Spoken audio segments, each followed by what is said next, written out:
Hello everybody, welcome to our Tech Talk Live. Today we will talk about the AMIRA live system, which is part of our ARRI cinematic multicam activities.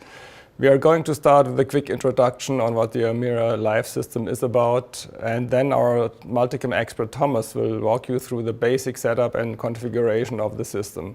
This will be a recorded session. After that, we will have Q&A, and Thomas will give us some insights on some multicam production he was involved in. So let's start on the overview. AMIRA Live is a new product in our cinematic multicam offerings. It combines the AMIRA camera body with an integrated fiber adapter, which connects the camera to the base station or CCU with a SMPTE 311 fiber cable. The system is specifically designed for live multi-camera applications. There is no external cabling between the camera body and the fiber camera adapter. That allows a faster setup. It has a reduced risk of accidental cable disconnection or damage. And it is a cleaner camera configuration, easier to work with for camera operators. All in all, a system camera-like cable-less design, clean, uncluttered, and reliable. So perfect for live broadcast environments.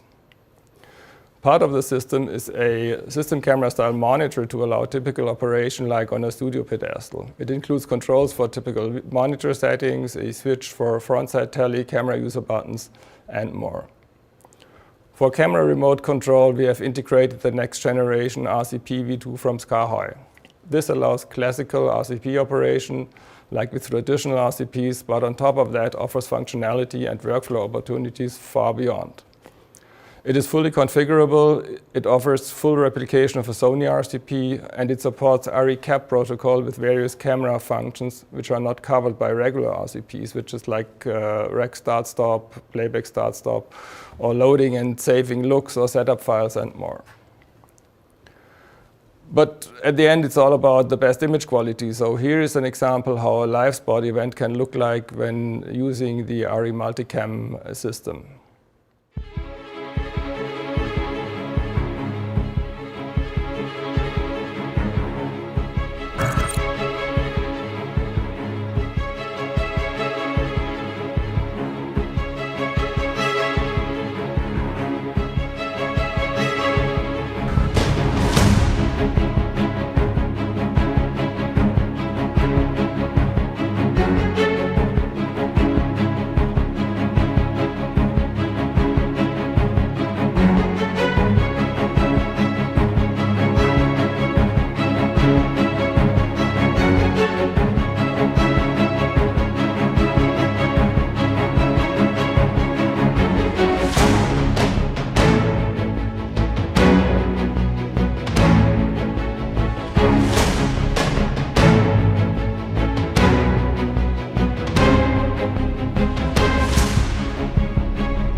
All right, impressive stuff. So now comes Thomas with the setup of the system, with how to configure it, how to connect it, and how to make the basic settings for working with the system then. Hello, welcome to our ARRI Tech Talk Live. My name is Thomas Stoschek, and I'm working at ARRI as a sales manager. Today, we'd like to introduce you to our new AMIRA Live cinematic multicam system. And here on the right, you see the new AMIRA Live, consisting out of the body, our studio monitor VMM1, our control panel CCP1, the RCP, and the base station. And how everything has to be set up and to connect together, we will show you now. We are starting with the base station. On the base station you have different connectors, and I will explain you how to use. So starting with the SMPTE fiber connector, here you could interconnect the camera body with the base station. Beside you find the program audio output. It's an analog audio stereo output where you can get the microphone or any other line level from the camera out of the base station. As next you have these 4 channels called video 1, video 2, 3 and 4. On these 4 channels you get, depending on what kind of mode you are driving, different signals. In the classical HD mode you will get on video 1 and video 3 an HD SDI signal. If you are driving the system in UHD mode, you will get out there a 4x 3G signal. As follows, there are 2 12G single-link connectors. These both connectors can provide additional HD outputs, or if you configure a dual 6G or a single-link 12G output. Depends on the mode you drive at the camera. HD SDI1 and HD SDI2 are monitor outputs in case you are using the UHD monitor, UHD mode. Return HD SDI is the input for the return video signal. Below you will find the return VBS. Return VBS is the path for the teleprompter. It's an analog signal. As next you will find the AES audio, where you get in parallel to the analog audio an AES out, or if you like, you also can configure this output in a different way. The next both connectors are the Genlock input and loop through, and monitor VBS 1 and 2 allows you to pass an analog video signal from the camera to the base station. LANC is not in use, and TCIO is a configurable in or output where you can run the timecode through or from the camera to the base station. On the remote RS422 input, you can connect an RCP, for example a Sony RCP, serial to the base station to control the camera. Below you find the connector for the intercom. Tele preview is the input to provide a tele to the system, and you can drive green or red tele. RS232 and RS485 are inputs for a data connection to the camera. The both inputs, camera and ARRI, which are a RJ45 connector, are in use when you are working with a Sony RCP. If we are only connect our RCP, you need only the camera 1 input. Now we are moving forward with the remote control panel. The remote control panel is shipped with a special programming cable and an additional power supply. But you also can power the RCP via a PoE switch.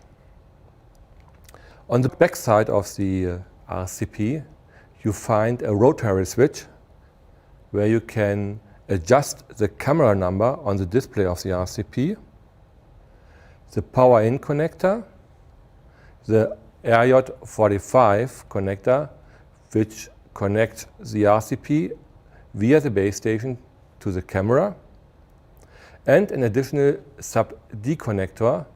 With this sub-D connector we provide tele to the RCP, and you get a joystick override contact out of the RCP.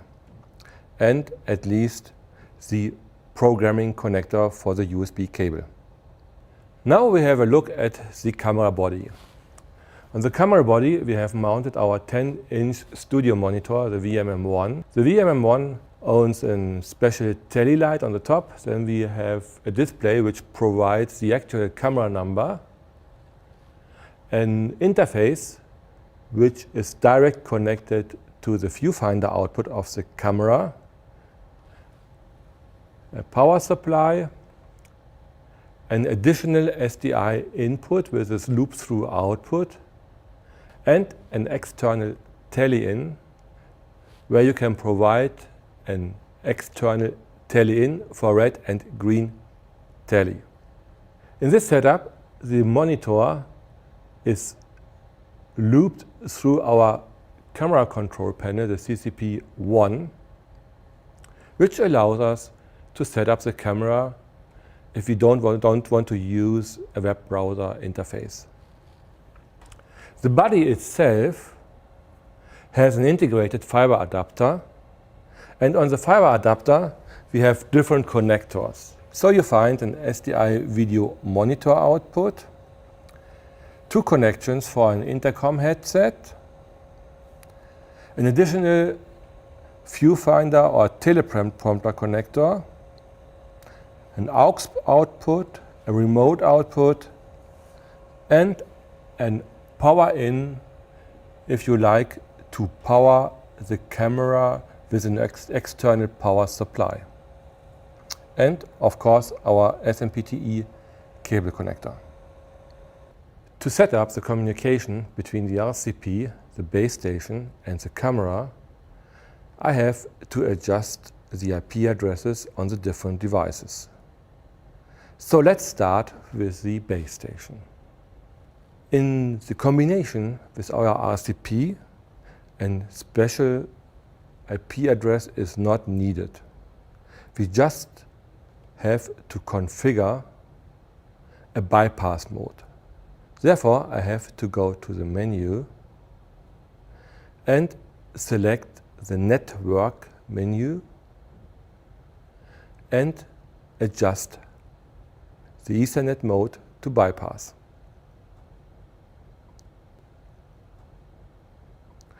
This is done. I have now to configure the RCP. To configure the RCP, I need a laptop, the firmware updater from SKAARHOJ, and the USB cable. If everything is connected, I open the configurator, select IP configuration, and now I start to configure the IP addresses. I have to be taking care of the IP addresses because I have to configure 2 different IP addresses. One of them is the RCP IP address, which is related to the SSCP address of the camera, and the both on the bottom are related to the static IP address of the camera.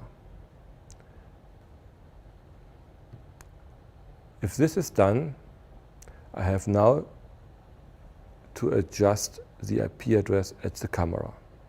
In the user interface of the camera, I started with the setting the network address of the static IP address of the camera. If this is done, I have to adjust the SSCP address and to activate the multicam mode. And please don't forget to load the multicam mode look and to set the CAP password.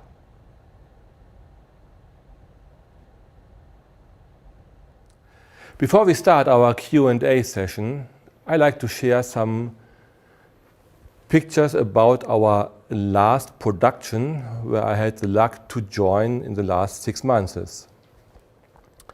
The first where I like to report is a 10-camera magical show which was produced for the RTL group in Germany, and the show called ARRI Brothers Magic Show. And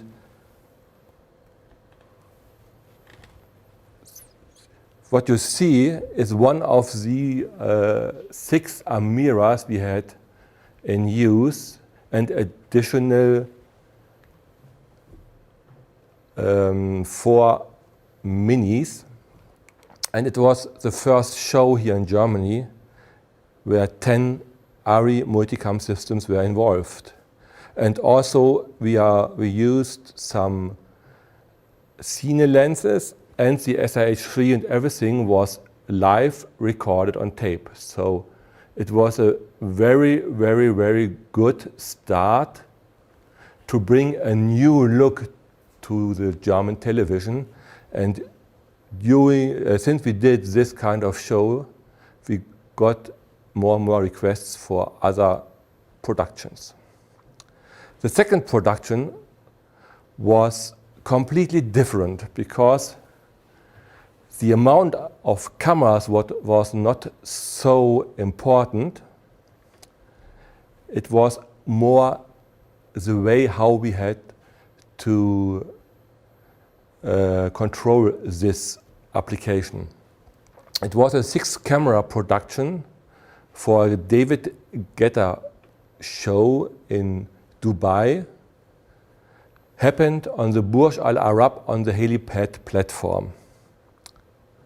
And there we used 2 AMIRAs and 2 Alexa Minis and 2 drones. The drones wasn't equipped with ARRI cameras, but the rest was a completely remote production because the control room was fitted in a 1.5 floor down the helipad, and we had to remote control everything because it was not allowed to have anybody on the helipad because of our corona regulations. And you see, it was a perfect environment for a multicam system because of the different lighting situation, because the concert happened in the evening and went forward until it was dark, and you had such a nice view from the Burj Al Arab, and you see all the contrasts, and we had some LED walls, so it was a very, very nice production. From both of these productions you find some showreel links and also an interview from the directors and the DOPs who are talking about the different productions. And I think it might be very interesting to you. Another test we did was the first camera during a live football game. So we used the AMIRA in combination with the first worldwide available box PL lens, and we made a test and recorded a lot of nice footage, and I'm happy to share this footage the next time with you. And in combination of this event, because this event was the final of the DFB final in Berlin 2 weeks ago, we also had a mini in a multicam system available. And this mini was also live on air. And how it looks like, because it's a new trend which is coming up, and I think we will see such a kind of pictures the next time more and more. You can see now in our clip.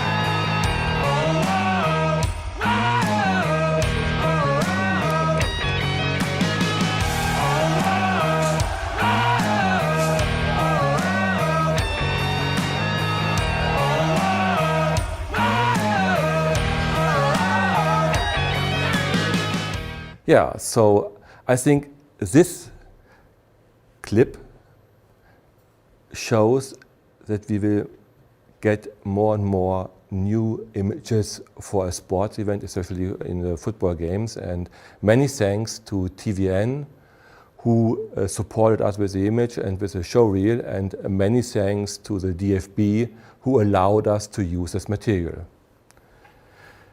Yeah, so now I think it's time for our Q&A session. So Markus, are there any questions? All right, we have a couple of questions indeed. So first of all, how can the camera number on the camera number display be set? Inside the camera or via RCP? So I think the question is about the camera number on the viewfinder monitor. Camera number on the monitor has to be adjusted in the menu of the monitor itself. Okay, thank you. What are the differences between the multicam and the general color profiles looks? Can you maybe explain a little bit more? I think I have only the question, but I think it's about the colorimetry or the color science. So maybe I can answer that directly. So the colors, the color science, and everything is totally different. Is totally identical on both the multicam and the normal looks. So you can use any look for multicam purposes and vice versa. That there's no difference, and you can modify the colors and the parameters and everything in both in same way. Yeah. That's the only thing you have to consider, but that's a very detailed, is that once you select a look, you don't select a factory default look, because then you cannot modify the parameters. So you need to copy that look and use it then in a multicam environment. And I think that is a very important information, because in the past we had some customers who forgot to copy their look and was wondering why they can't modify it. You're all safe if you select a multicam look, but again, it's the same look, same image. So it's that's the beauty of the multicam system, of our multicam system, is that when you modify the colors with your RCP, you're modifying the colors in the heart, in the core of the camera. So you're not putting something behind the signal, but you're modifying the signal itself inside the camera, inside of the color processing of the camera. Okay. Okay? Yeah. All right. What do we have else? How do I configure the camera without a viewfinder? So there's the monitor, but how would I do that without the monitor? Yeah. So there are two ways. First, you can use, if the wireless or the Wi-Fi power is switched on, you can do it via your handy or an iPad, which is connected via Wi-Fi to the camera. Or if you have a connection via LAN or and a PC, then you can open just the web browser, type in the IP address of the static IP address of the camera, and you will get the web browser, and then you can modify the adjustments. Or what we saw in the little video is you use the CCP1 for modification. For example, as well. So if I have a CCP1, I can daisy chain it between the viewfinder output of the camera and also and the monitor, and then I have the access to the menu. Okay, what's next? So what kind of lenses can I use with the system? I think we saw one nice lens. Maybe you want to say a word on that PL box lens, which is quite impressive thing. Absolutely. So like everybody knows, we have a different kind of mounts for the camera. So we have EF mount, we have a PL mount, we have a B4 mount. That means all this kind of lenses could be used with the AMIRA Live.